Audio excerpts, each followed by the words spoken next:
പാക് പൗരന്മാരെ പുറത്താക്കണമെന്ന ആവശ്യം ശക്തമാകുന്നു. എറണാകുളം, ആലപ്പുഴ എന്നീ ജില്ലകളിലെ വിവിധ കേന്ദ്രങ്ങളിൽ ബിജെപി പ്രതിഷേധ ധർണ നടത്തി.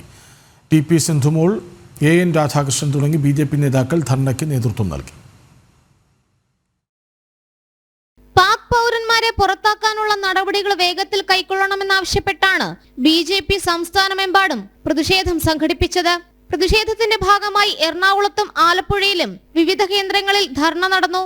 എറണാകുളത്ത് കണയന്നൂർ താലൂക്ക് ഓഫീസിന് മുന്നിൽ നടന്ന ധർണ ബിജെപി ദേശീയ നിർവാഹക സമിതി അംഗം എ.എൻ. രാധാകൃഷ്ണൻ ഉദ്ഘാടനം ചെയ്തു.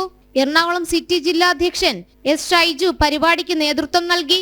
നമ്മുടെ കാശ്മീരിൽ പാകിസ്ഥാനിൽ നിന്ന് വന്നിട്ടുള്ള ഭീകരവാദികളായ ആളുകൾ കൊലപാതക പരമ്പരയുമായി മുന്നോട്ട് പോകുമ്പോൾ അതിന് ഐക്യദാർഢ്യം പ്രഖ്യാപിക്കുന്നതിന് വേണ്ടി ജനങ്ങളെ പകുത്തുവാകി മതത്തിന്റെ അടിസ്ഥാനത്തിൽ വിഭജിച്ച് ഭരണഘടനയിലുള്ള വിശ്വാസം അട്ടിമറിച്ച് ജനങ്ങൾക്കെതിരായ നിലപാടുകൾ സ്വീകരിക്കുന്ന ആളുകളായി നിർഭാഗ്യം എന്ന് പറയട്ടെ പിണറായി വിജയനും കോൺഗ്രസും മാറുകയാണ്.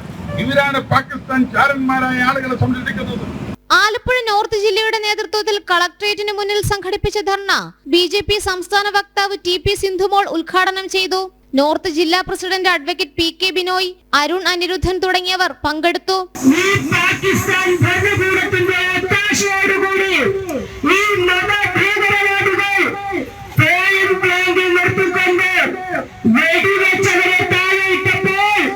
ബിജെപി ആലപ്പുഴ സൗത്ത് ജില്ലയുടെ ധർണ ചെങ്ങന്നൂർ ഡിവൈഎസ്പി ഓഫീസിന് മുന്നിൽ ദക്ഷിണ മേഖലാ പ്രസിഡന്റ് കെ. സോമൻ ഉദ്ഘാടനം ചെയ്തു. ജില്ലാ പ്രസിഡന്റ് സന്ദീപ് വചസ്പതി അധ്യക്ഷത വഹിച്ചു. സ്വന്തം രാജ്യത്ത് നിന്ന് ശത്രുക്കളെ പുറത്താക്കണമെന്ന് ഭരിക്കുന്ന സർക്കാരിനോട് ജനത ആവശ്യപ്പെടേണ്ടി വരുന്ന ഒരു ഗതികേട്.